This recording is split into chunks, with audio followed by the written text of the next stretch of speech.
It's okay. Whoa! No! Ah!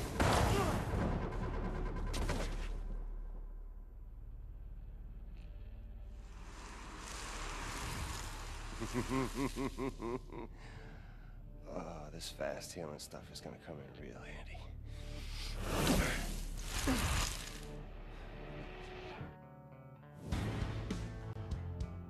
What's up everyone, Darcblade here bringing you my video review for Infamous Second Son. Developed by Sucker Punch and published by Sony Computer Entertainment, can Infamous Second Son continue the success of the Infamous series and bring a must-have exclusive to the PlayStation 4? It was released exclusively for the PlayStation 4 and came out on the 21st of March 2014, with Japan eventually getting it later on in the year. Infamous Second Son is the third game in the Infamous series and introduces a new protagonist in Delson Rowe, moving away from the previous game's hero, Cole McGrath. Now the story for Infamous Second Son takes place 7 years after the events of Infamous 2. It also lets us know that the canon ending in Infamous 2 was the good karma ending. If you haven't experienced Infamous 2 yet, or even the original Infamous, I would advise you go back and play them through. But that being said, you can go into Infamous Second Son's story without having played any of the previous games and not feel lost. Set in 2018, conduits have started to appear once again. Conduits are basically people who display superpowers. Anyway, a government agency, the Department of Unified Protection, has taken it upon themselves to round up all conduits, or bioterrorists, depending on your point of view. This is to protect the normal people from the destructive potential of the conduits.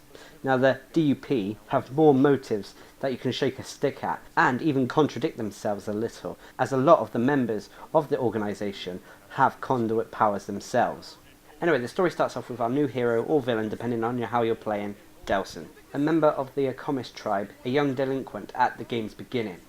But after an eventful meeting with an escaped conduit called Hank, he finds out he has the ability to absorb other conduits' powers into himself. This meeting grants him the power of smoke, but also puts him in sight of the DUP.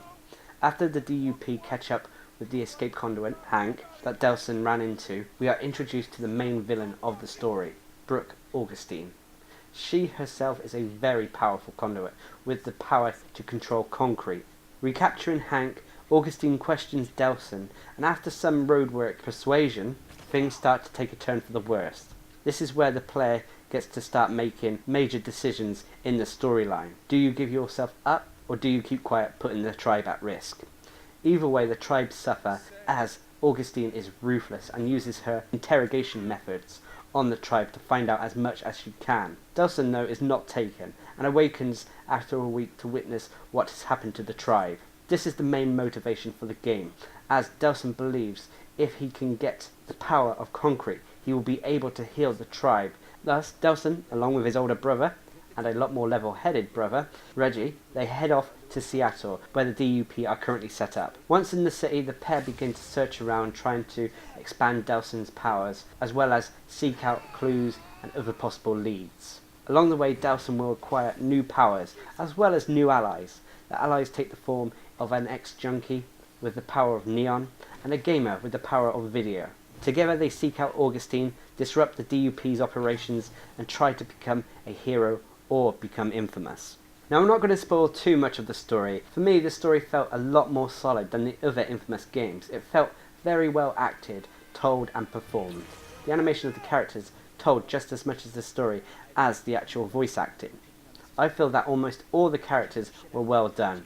I especially want to say that Augustine's character was really well done. A villain who truly seems dislikable, but at the same time is quite human. Reggie's character was also really well done, in my opinion. Even though he is a cop, his ways are not always the good karma ways. Along the way in Infamous Second Son, you will have multiple chances to choose between a good karma option and a bad karma option. This is a moral choice system.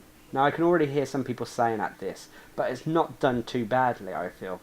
It's simple enough that the story will change slightly depending on your choices. The only issue I had was that seeing the two versions of Delson, I could not see him as Infamous, the villain basically. He felt more suited to being a hero, though a bit of a cocky hero. Now for the gameplay. Anyone who has played any of the Infamous games will feel right at home here. Sucker Punch have not really changed too much when it comes to the game's core mechanics. It functions much like a third-person shooter with hack and slash elements in an open world environment. Picking up the controller, it took me no time at all, as it felt I was playing Infamous or Infamous 2 again. Okay, granted, I wasn't playing Cole and throwing lightning out of my hands, but Delsin and his starting ability Smoke functions very similar. You can aim, shoot, melee, throw grenade type attacks, as well as a whole host of moves. Each new power Delsin gets too functions very similar, with each type getting a basic shooting attack, melee attack, rocket attack, and so on. That being said though, each does it in its own style, which keeps things from going stale. Each power can be powered up by collecting blast shards scattered throughout the maps. These increase all aspects of Delsin's powers, from multiple rockets to infinite sprinting. Each power, I must say, has its own use, and after playing with all of them, you will soon find your favourite, and kind of stick with that one. The parkour in Infamous Second Son hasn't changed much either, with a little bit of a floaty feel when it comes to climbing buildings and such. This could be a little off-putting for new players at first, but after a while becomes like second nature.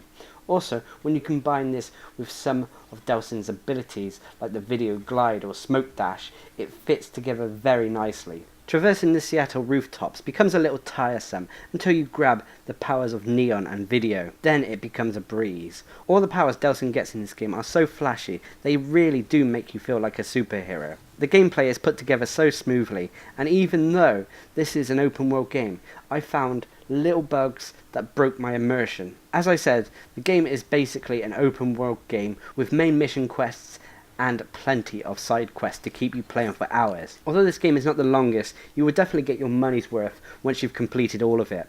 Once you've completed one karma ending, you can go back and complete the other one. The enemies you encounter in the game are not the most imaginative, in all honesty, with the majority of them being DUP soldiers, shooting you with guns or lobbing concrete at you. That being said though, it's not too bad, as there are multiple types of DUP soldiers and other threats to contend with. Sucker Punch have also supported this game really well in the early days of this game's lifespan, with introducing new content and new missions for free. This shows the love they have, and I'm pleased to see this happen. The presentation is the one area that Infamous Second Son really does shine. You could even go as far to say that this is the best looking game on this next generation of consoles so far. Probably the best looking game on the PlayStation 4 at the moment. However, this generation of consoles is still in its infancy, and there will be plenty of good things to come in the future, especially if they take a page out of Infamous Second Son's book. The character models all look detailed, with the animations and facial capture being a highlight. The only downside though is the look of some of the enemies that can look a little bit generic in their grey and yellow armour. The biggest highlight though for the presentation for me was the lighting and the use of effects. Playing with the neon powers will demonstrate what I mean. This is one of the powers that produces some amazing lighting effects. Explosions and powers all look amazing and really bring the game to life to make you feel like you're wielding some insane superpowers. The voice acting is done well, with Troy Baker portraying Delsin very convincingly. Like I mentioned earlier too, the characters of Augustine and Reggie are also highlights when it comes to voice acting. The sound effects and music are adequate, with each power having its own unique sound. The music is used when fights break out. On the whole though, the music and the sound effects are overshadowed by the game's graphical beauty. Overall, Infamous Second Son is probably the first must-own PS4 exclusive to come out for the system. It brings a new chapter to the Infamous series that is fresh and new. It takes full advantage of the PlayStation 4's hardware to create some beautiful graphics and effects. The acting is performed well and will have you interested in the characters. The gameplay might take a little getting used to, but once you're accustomed to it, you will feel like you're a superhero or supervillain. Anyone who has played the previous Infamous games will feel right at home here. And as for newcomers to the series, Infamous Second Son allows an introduction that is not punishing for those who have missed out on the previous games. If you own a PlayStation 4 and want an exclusive worthy of the system, then I would advise you check out Infamous Second Son. Anyway, I've been Darcblade bringing you my video review for Infamous Second Son. Hope you enjoyed the video, thanks for watching, subscribe and like for more.